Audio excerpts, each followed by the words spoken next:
जो बड़ी खबर सामने आ रही है, बांग्लादेश के पूर्व पीएम शेख हसीना दोषी करार। बांग्लादेश के इंटरनेशनल कोर्ट का फैसला। ढाका में निहत्तों पर गोली चलाने का था आरोप।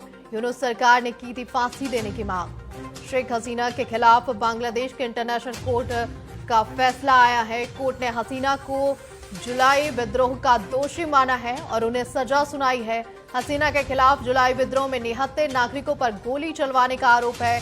कोर्ट ने फैसला सुनाते वक्त हसीना को वो ऑडियो भी जारी किया। इस ऑडियो में हसीना पुलिस प्रमुख से लोगों पर गोलियां चलाने के लिए कह रही हैं। कोर्ट ने फैसला सुनाते वक्त मानवाधिकार आयोग की रिपोर्ट का भी जिक्र किया। बांग्लादेश की यूनुस सरकार के वकील ने शेख हसीना को फांसी देने की मांग की थी। सरकारी वकील का कहना है कि हसीना के खिलाफ 1400 ऐसे आरोप हैं। अगर उन्हें मौत की सजा नहीं दी गई तो ये उन लोगों के साथ नाइंसाफी होगी जो हसीना की वजह से मारे जा चुके हैं।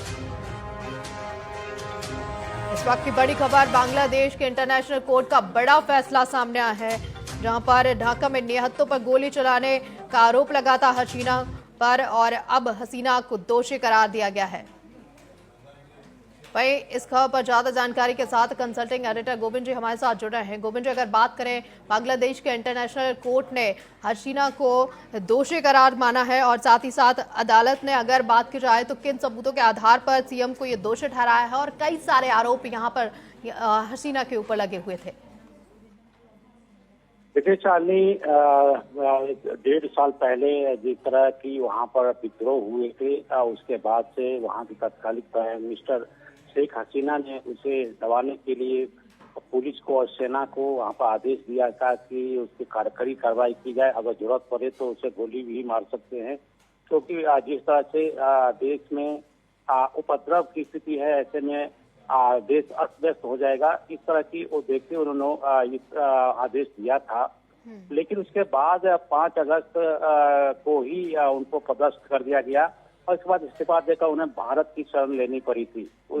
लेकिन जो कार्रवाई थी वो चल रही थी और उसके साथ साथ में एक राजनीतिक तौर पर इसको देखे शालिनी, तो एक तख्ता पलट तो हुआ ही था। ये षड्यंत्र थे जिसमें कि पाकिस्तान के हाथ होने के पूरे सबूत है।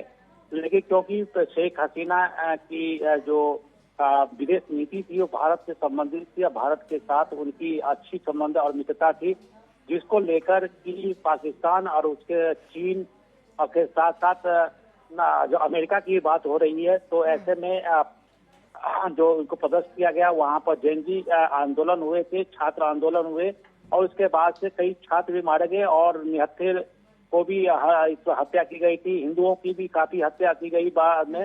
तो इस तरह आप जो इंटरनेशनल जो कोर्ट ट्रिब्यूनल है, उन्होंने जो अपने फांसी देने की मांग की थी, लेकिन यहाँ पर बांग्लादेश के इंटरनेशनल कोर्ट की तरफ से सिर्फ और सिर्फ दोषी करार माना गया है। आखिरकार फांसी देना पूर्व पीएम को कहां तक जायज है? और साथ ही साथ अगर बात करें पूरे मामले की, तो जिस तरह का मामला निकलकर सामने आया, निहत्थे लोगों पर इन्होंने गोलियां चलवा दी, इस तरह का कृत्य कहां तक सही है? देखिए, ये जो है दो सत्ता परिवर्तन की 2 ताकतों की बीच की ये लड़ाई है और षड्यंत्र की एक बात है, क्योंकि शेख हसीना ने उस समय में जो उनको तख्ता पलट करने के लिए जो वहाँ पर विद्रोह हुए थे, उसको दबाने के लिए कोई भी शासक इस तरह के कदम उठाते हैं और उन्होंने इसको दबाने के लिए उन्होंने ये आदेश दिए थे।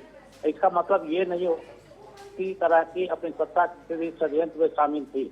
हाँ, अब की जो सरकार यूनिट सरकार है, उन्होंने इसको दोषी करार देने के लिए फांसी देने के लिए मांग के उनके वकील ने कोर्ट में इस बार तरजीह दी और उसको अब दोषी करार तो दे दिया गया है। लेकिन अब देखना है कि अंतिम फैसला जो होगा उसमें किस तरह जी, बिल्कुल, कहीं ना कहीं अंतिम फैसला अभी भी बाकी है। गोविंद जी, बहुत बहुत शुक्रिया तमाम जानकारी देने के लिए, हमारे साथ जुड़ने के लिए।